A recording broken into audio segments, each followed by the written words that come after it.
네, 오늘 요한복음 13번째 시간 이처럼 사랑하시다라는 제목으로 말씀 나누기를 원합니다. 성경에서 가장 유명한 구절을 꼽자면 여호와는 나의 목자시니 내게 부족함이 없으리로다라고 하는 시편 23편 1절 말씀과 함께 오늘 본문인 요한복음 3장 16절을 들 수 있을 것입니다. 아마 이 복음을 가장 잘 설명하는 말씀이어서 어렸을 때부터 교회에서 신앙생활을 하셨던 분들은 이 말씀으로 암송도 많이 하시고 또 이 말씀으로 찬양도 많이 하셨을 것입니다. 그리고 이 본문으로 지금까지 설교도 참 많이 들어오셨을 것입니다.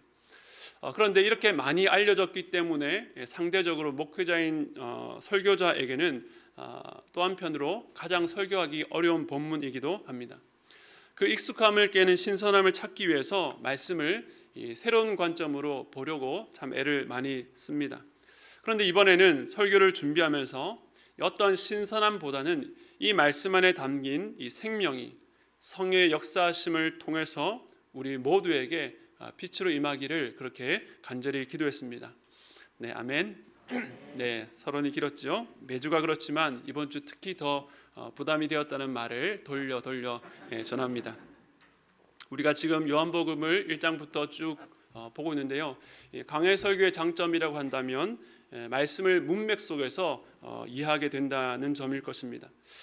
구절들에 대한 이해가 점점 쌓여가면서 한 구절 혹은 한 단락의 설교에서 경험하지 못했던 마치 파도가 쌓여서 덮치는 은혜를 경험하게 됩니다. 혹시 여러분들 중에 아직 그런 은혜를 받지 못한다라고 생각하신 분이 있다면 지금 그 파도가 조금씩 여러분 앞에서 쌓여가고 있다는 줄로 믿으시기 바랍니다. 3장의 니고데모가 등장하기 전에 2장 말미에 보면요, 예수님의 표적을 보고 믿은 무리가 있었다라고 말씀합니다. 그 무리의 대표격으로 지금 니고데모가 밤중에 예수님을 만나러 온 것입니다. 그런데 주님께서는 이미 그들의 믿음에 심각한 문제가 있다라고 진단하셨습니다. 이 문제를 극복하기 위해서는 이 중생, 거듭남, 이 성령으로 나는 것밖에 없다라고 말씀하셨죠. 그래서 우리가 지난 2주 동안에 이 중생에 대한 말씀을 함께 나누었습니다. 첫 번째는 3장의 첫 부분으로 중생은 어떤 교육이나 훈련, 사람의 노력이나 결단으로 되는 것이 아니라 오직 성령 하나님의 주권적인 역사로만 가능하다는 것이었습니다. 그래서 그 성령의 역사를 사람이 조종하거나 가늠할 수 없기 때문에 자기에게서 가능성을 찾는 자들은 절망할 수밖에 없는 것이죠. 그리고 지난주에는 이 땅의 일을 통해서 가르쳤던 하늘의 일, 즉 모세가 광야에서 놋뱀을 들어서 그것을 보는 자마다 살아난 것처럼 인자가 들려야 되겠다라는 말씀을 살펴보았습니다. 이는 중생이 장차 아들이신 예수께서 지실 십자가에 근거하고 있다는 것을 말하고 있는 것입니다. 그런데 사실 놋뱀처럼 인자가 들려야 되리니라고 말씀하셨지만 지금 요한복음의 순서에서는 이것이 정확하게 어떤 의미인지 아직 다 밝혀지지는 않았습니다. 우리가 성경 전체를 알고 있었기 때문에 인자가 들리는 것은 곧 십자가에 못 박히는 것이라는 것을 알고 있지만 예수께서 십자가를 지실 때까지는 누구도 감히 그것을 생각하지 못했던 일이었습니다. 그러므로 오늘 이 시간에는 인자가 들려야 된다는 것이 어떤 의미인지 오늘 말씀을 통해서 함께 살펴보기를 원합니다. 먼저 16절 말씀 우리 다시 한 번 더 읽겠습니다. 시작. 하나님이 세상을 이처럼 사랑하사 독생자를 주셨으니 이는 그를 믿는 자마다 멸망하지 않고 영생을 얻게 하려 하심이라. 아멘. 네, 이 말씀 참 익숙한 말씀이죠. 그런데 우리 지난주에 읽었던 본문 한 절만 더 앞으로 가면 이 말씀과 굉장히 비슷한 또 하나의 말씀을 만날 수 있는데요. 우리 15절 말씀 한번 읽어보겠습니다. 시작. 이는 그를 믿는 자마다 영생을 얻게 하려 하심이라. 아멘. 여러분 성경을 갖고 계시면 15절과 16절 한번 비교해 보시기 바랍니다. 15절과 16절은 상당히 닮아 있습니다. 그러니까 16절 다시 한번 띄워주시면요, 제가 이 말씀의 색깔을 달리한 부분, 이 말씀이 바로 그대로 15절 말씀이 됩니다. 그러니까 주님은 15절에서 밝히지 않았던 것을 16절에 더 첨언해서 부과해서 말씀하고 있는 것입니다. 왜 그렇게 반복하시면서 무언가를 더 하셨을까를 제가 묵상하면서 이것이 주님의 강조용법이 아닌가라는 생각을 해보게 되었습니다. 즉 16절에서 추가된 말씀을 통해서 이 15절의 말씀, 그 속에 숨겨진 은혜의 비밀을 강조하여 알려주신 것입니다. 그래서 오늘 설교를 이 16절에 추가된 두 부분으로 차례대로 한번 살펴보기를 원합니다. 먼저 16절에 추가된 첫 번째 말씀이 무엇입니까? 하나님이 세상을 이처럼 사랑하사 독생자를 주셨으니입니다. 이 말씀은 노뱀처럼 들려진 인자를 바라보고 믿는 자마다 영생을 얻는 뒤 어떤 이유와 목적에서 주어졌는지, 중생의 놀라운 신비 안에 담긴 깊은 동기가 무엇인지를 알려줍니다. 방금 읽었던 그 말씀에서 그 이유와 목적이 무엇이라고 말하고 있습니까? 왜 절망 가운데 있는 우리에게 믿음으로 말미암아 영생이 주어지는가? 그 모든 것의 이유에 바로 하나님의 사랑이 있다라고 말씀하십니다. 하나님이 주인이십니다. 모든 역사의 주체가 하나님이신데 그 동기가 바로 사랑이라고 말씀하십니다. 그런데 하나님께서 자기 백성들, 자기를 따르는 자들만 사랑하셨다라고 말씀하신 것이 아니라 세상을 사랑하셨다라고 말씀하고 있습니다. 여기서 말하는 세상이 무엇인지 우리 요한복음 말씀 통해서 함께 조명해 보겠습니다. 요한복음 1장 10절 우리 같이 읽겠습니다. 시작. 그가 세상에 계셨으며 세상은 그로 말미암아 지은 바 되었고 세상이 그를 알지 못하였고.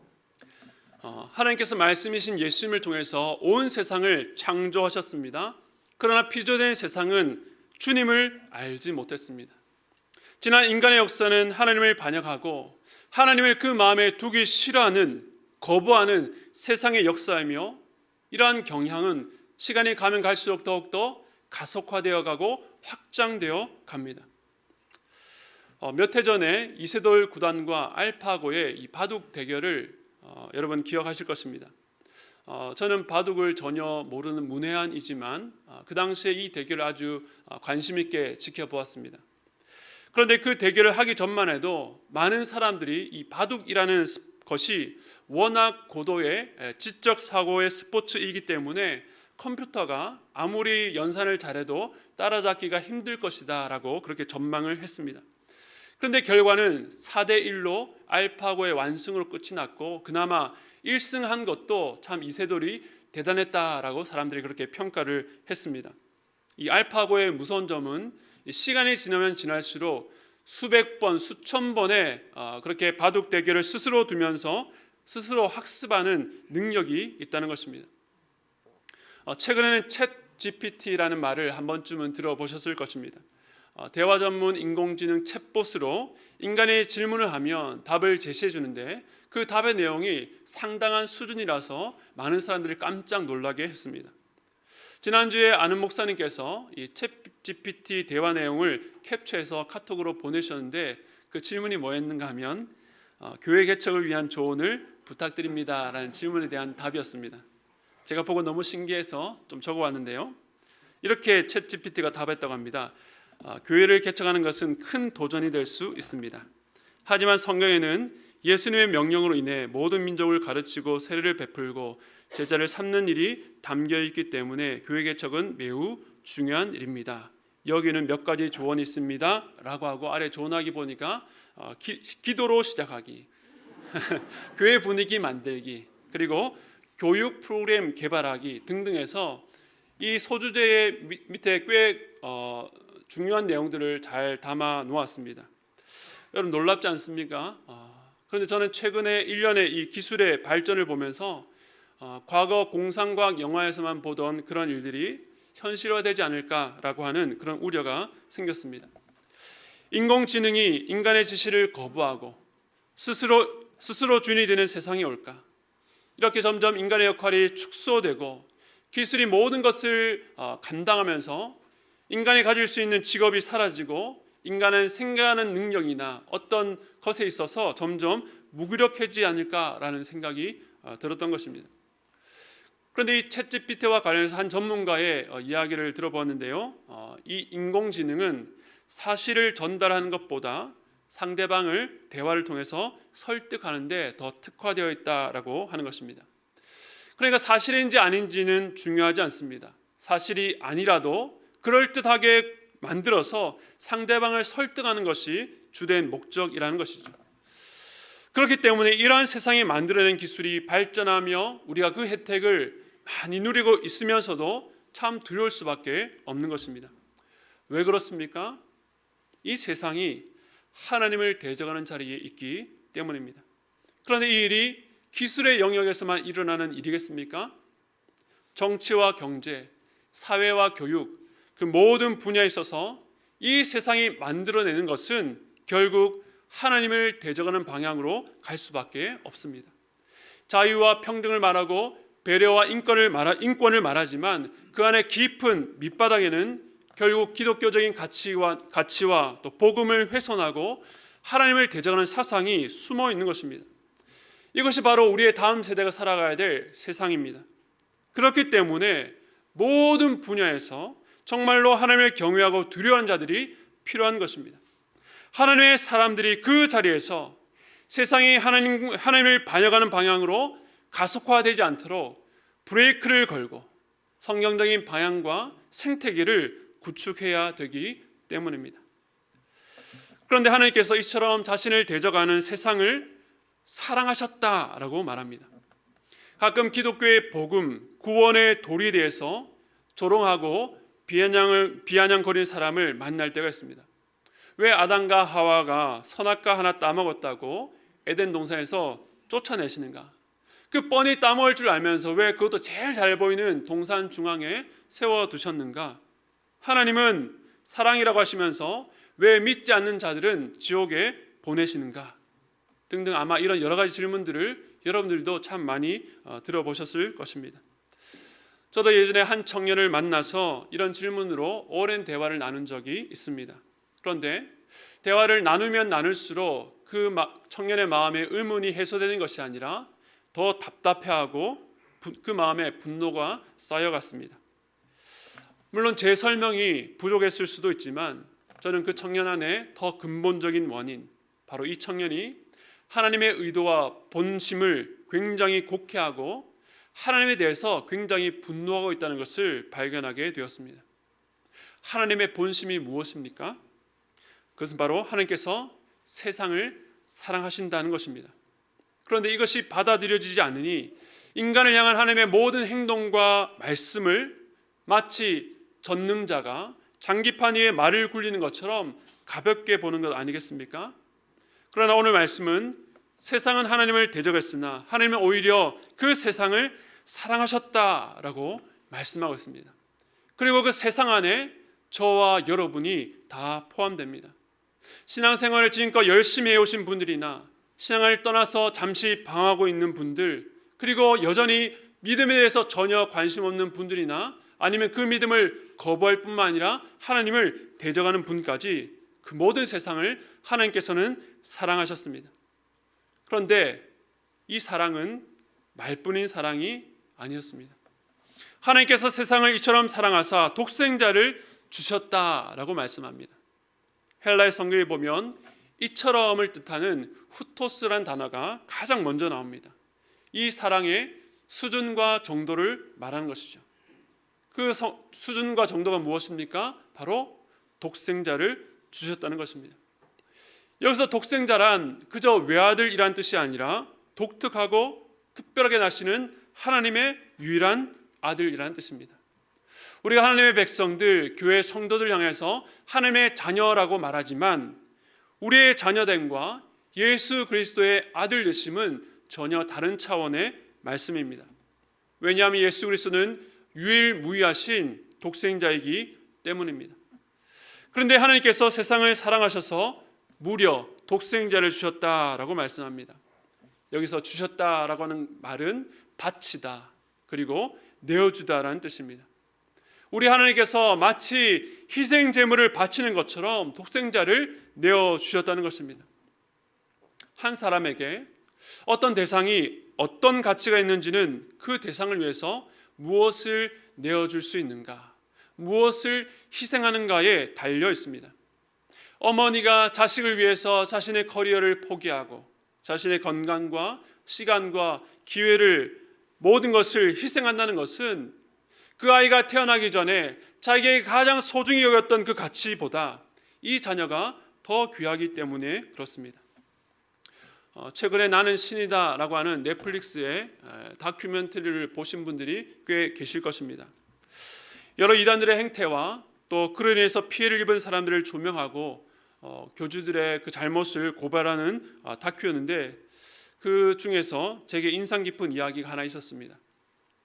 특별히 이제 JMS가 너무나도 위험하다는 것을 알게 된 이후에 자신의 모든 인생을 거기에 다 쏟아부으신 이 김도형이라는 분입니다. 이분은 과거에 JMS 신도가 아니었습니다. 그런데 그가 이 대학교 교수로서 그 JMS의 실체를 드러내고 거기에 빠진 사람들을 나올 수 있도록 여러 노력들을 하니까 JMS 측에서 이 김도영 교수님을 겁박하고 위협하려고 했던 것입니다. 그런데 이 교수님이 그 사실을 미리 인지하고 자신의 몸을 숨긴 채 숨어 다니다가, 그런데 안타깝게도 그 아버님께서 보복을 당하고 말았던 것입니다. 정말 살아난 것이 기적이라 할 만큼 온몸을 쇠파이프로 이제 구타를 당했는데요. 특별히 얼굴의 모든 뼈가 다 함몰되고 얼굴 한쪽에는 지나가는 모든 핏줄들이 다 끊길 정도로 매우 심각했다라고 합니다. 사고 이후에 몸이 쇠약해진 것은 당연했고 왼쪽 눈은 아예 감기지 않을 정도로 그렇게 힘들어 보이셨습니다. 그런데 그 아버님이 인터뷰하시는데 그 내용을 듣다가 그만 울컥했습니다. 그분께서 뭐라고 말하셨는가 하면 천만다행이지, 내가 대신 당한 것을 하나님께 감사합니다. 그는 사고 현장에 자기가 아니었다면 자신의 아들이 그 일을 당했을 텐데 그런 면에서 그 기분까지 좋다라고 하셨습니다.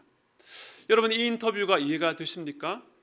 정말 끔찍한 고통을 겪었는데 기분이 좋다고까지 말한, 참으로 일반 사람은 도저히 납득할 수 없는 말을 하신 이유가 무엇입니까? 그것은 아들을 자기 몸보다 더 사랑하는 그 아버지이기 때문에, 아들의 안전을 위해서라면 자기가 위험해지는 것이 더 낫다고 생각한 그 사랑 때문이 아니겠습니까? 사랑은 이처럼 계산이나 인간의 경험, 상식으로 담을 수가 없습니다. 이 땅 위에 한계가 있고 불완전한 사람의 사랑 이야기도 그 앞에 마음이 숙연해지고 우리의 마음을 울리는데, 그와 비교할 수 없이 완전하신 하나님의 그 크신 사랑 앞에서 우리가 어떻게 반응해야 할까요? 하나님께서 왜 자신을 대적하는 세상을 사랑하셔서 심지어 독생자까지 내어주셨다는 것이 글로 쓰여 있고 우리의 소리로 내어서 읽을 수 있지만 우리는 결코 다 이해할 수 없습니다. 아마 평생을 살아도 그 하나님의 마음, 사랑을 다 알 수는 없을 것입니다. 그렇기 때문에 내 머리로 이해하기보다 그 사랑이 우리의 마음 가운데 받아들여져야 하는 것입니다. 그런데 이 일이 오직 거듭난 자야만 이 사랑을 받아들일 수가 있는 것입니다. 저는 이 시간 이 하나님의 말씀에 기대어서 여러분에게 전합니다. 하나님께서 여러분을 사랑하셨습니다. 그 아들 독생자 예수 그리스도를 내어주시기까지 사랑하셨습니다. 여러분의 경험과 이해를 뛰어넘어 이 놀라운 사랑이 여러분 마음 가운데 믿어지기를 간절히 소원합니다. 첫 번째는요, 하나님은 전혀 사랑받을 만한 아무런 자격이 없는 세상, 오히려 하나님을 거부하고 대적했던 세상을 사랑하셔서 독생자를 내어주셨습니다. 그렇기 때문에 그 사랑은 우리의 어떠함에 따라서 변할 수가 없습니다. 하나님의 변함없으신 자비와 긍휼에 근거하기 때문입니다. 이것이 오늘 첫 번째 비밀입니다. 이제 두 번째로 넘어가겠는데요, 15절에서 없었던 두 번째 내용이 무엇입니까? 믿는 자마다 그리고 영생을 주시겠다는 말씀 사이에 있는 멸망치 않고입니다. 멸망치 않고. 하나님께서 세상을 사랑하셔서 독생자를 주시기까지 한 이유가 무엇입니까? 그것은 바로 세상 그 모든 사람이 멸망의 자리에 있었기 때문입니다. 로마서 2장 5절입니다. 우리 함께 읽겠습니다. 시작. 다만 내 고집과 회개하지 아니한 마음을 따라 진노의 날 곧 하나님의 의로우신 심판이 나타나는 그날에 그날 진노를 내게 쌓는도다. 멸망한다는 것은 이 하나님의 무시무시한 진노 아래에 있다는 것입니다. 이 땅에서 아무리 하나님을 조롱하고 대적해도 즉시로 눈에 보이는 하나님의 진노가 임하지 않는 것 같습니다. 하지만 하나님을 거부하는 세상에 대해 현재에도 마지막 날에 임할 하나님의 진노는 계속해서 쌓여가고 있습니다. 그 진노는 단 한 번의 극심한 고통으로 끝나지 않고 성경에 보면 영원한 형벌, 영원한 고통이라고 말합니다. 이 땅에서도 우리를 괴롭히는 여러 고통이 있습니다. 그 중에서는 잠시 지나가는 것도 있고, 그런데 어떤 문제는 꽤 오랜 시간 동안에 우리를 힘들게 합니다. 그러나 극심한 고통 중에도 한순간도 빠짐없이 우리를 짓누르는 경우는 없습니다. 아무리 힘들 때도 우리는 잠시 벗어나 머리를 식히기도 하고 다른 일에 집중하느라 그 문제를 잠시 동안에 잊혀지기도 합니다.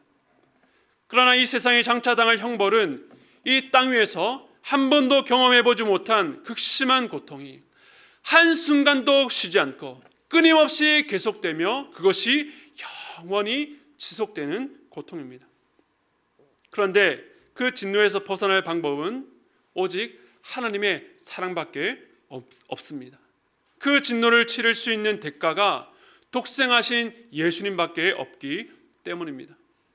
그래서 우리를 위해서 보내신 독생자를 믿으면 멸망치 않고 영생을 얻을 수 있다라고 약속하신 것입니다.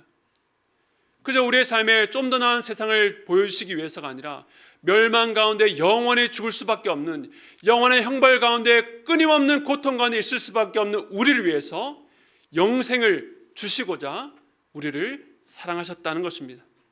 그래서 요한복음 3장 17절을 이렇게 말합니다. 우리 함께 읽겠습니다. 시작. 하나님이 그 아들을 세상에 보내신 것은 세상을 심판하려 하심이 아니요 그로 말미암아 세상이 구원을 받게 하려 하심이라. 아멘. 하나님이 세상을 사랑하신 목적은 세상이 멸망치 않고 살기를 원하셨기 때문입니다. 그대로 내버려 두면 영원한 멸망에 이를 수밖에 없는 자들을 건지기 위해서 독생자를 내어주셨습니다. 그러므로 우리 앞에 멸망에 이르지 않고 영생에 이를 수 있는 유일한 길이 주어졌습니다. 어떻게 우리가 그 은혜를 누릴 수 있습니까? 성경은 단지 그를 믿기만 하라라고 말씀합니다. 사람들은 그것이 너무나도 단순해서 과연 그럴까 의심합니다. 마치 노뱀을 보기만 하면 그 독에서 깨끗해지고 생명을 얻을 수 있을 것이다 라고 말했지만 그것을 듣고도 과연 그럴까? 라고 하며 보지 않은 사람들과 같습니다. 또 어떤 이들은 하나님이 정말 선하고 사랑이 많다면 왜 굳이 믿는 자들만 구원하시는가? 믿지 않아도 다 구원해 주시면 되지 않느냐? 왜 조건을 다냐고 말합니다. 그러나 이것은 하나님도 믿음도 무엇인지 전혀 모르기 때문에 하는 질문입니다. 과연 믿음이 형벌을 면하기 위해서 우리가 해야 될 최소한의 대가 지불일까요? 하나님께서 우리의 구원을 위해서 내거신 조건일까요? 전혀 그렇지 않습니다. 아까 말씀드렸지만 많은 사람들이 하나님을 오해합니다. 마치 하나님을 속 좁은 신으로 생각합니다. 그러나 하나님께서 사랑하지 않으셨다면 아들을 보낼 필요도, 그 아들을 죽일 필요도 없었습니다. 지난 역사 가운데에 하나님께서 우리를 구원하시기 위해 행하신 그 모든 일이 저와 여러분을 향한 하나님의 사랑과 인자와 긍휼이 얼마나 크신지를 증거하고 있는 것입니다. 이 하나님의 사랑을 받아들이는 것은 오직 믿음으로만 가능한데 이 믿음 또한 그렇게 간단치 단순치가 않습니다. 믿음은 사람이 죽고 난 다음에 천국이냐 지옥이냐를 결정하는 선택 버튼이 아닙니다. 믿음과 불신앙 이면에는 더 깊은 영적 정체성이 숨어 있는데요. 요한복음 3장 18절 말씀 우리 함께 읽겠습니다. 시작. 그를 믿는 자는 심판을 받지 아니하는 것이요 믿지 아니하는 자는 하나님의 독생자 이름을 믿지 아니하므로 벌써 심판을 받은 것이니라. 사람은 죽고 난 다음에야 심판을 받는 것이 아닙니다. 믿지 않는다는 것 자체가 그 불신앙 때문에 이미 심판을 받았다라고 말합니다. 그 심판이 무엇인지 19절과 20절에 이렇게 말합니다. 우리 함께 읽겠습니다. 시작. 그 정죄는 이것이니 곧 빛이 세상에 왔을 때 사람들이 자기 행위가 악함으로 빛보다 어둠을 더 사랑한 것이니라.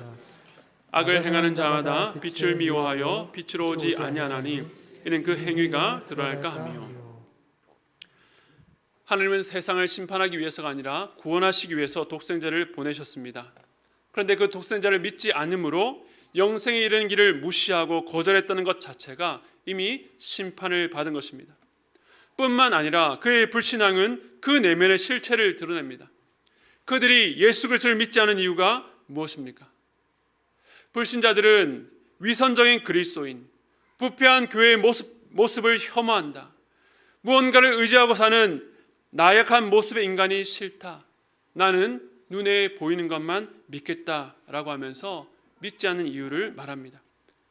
그런데 그렇게 말하는 이면에 진짜 이유에 대해서 성경이 이렇게 말했습니다. 자기 행위가 악함으로 빛보다 어둠을 더 사랑한 것, 빛을 미워하여 빛으로 오지 않았기 때문입니다. 어둠이란 하나님 없이 사는 그 모든 삶을 말합니다. 하나님께서 내 삶의 주인이신 것과 그 하나님께서 죄를 판단하고 심판하시는 분이라는 것을 거부하고 나의 생각과 이익과 선호와 편의에 따라서 살아갑니다. 그래서 빛을 미워합니다. 적극적으로 죄를 좋아하기 때문에 하나님이 안 계셔야 되는 것이죠. 그러므로 불신앙은 자기의 정욕을 따라서 빛을 미워하고 죄의 어둠을 좋아한 결과입니다. 하나님을 미워하는 심각한 죄를 짓고 있는 것이죠. 반면에 믿는 자는 어떤 자입니까? 21절입니다. 함께 읽겠습니다. 시작.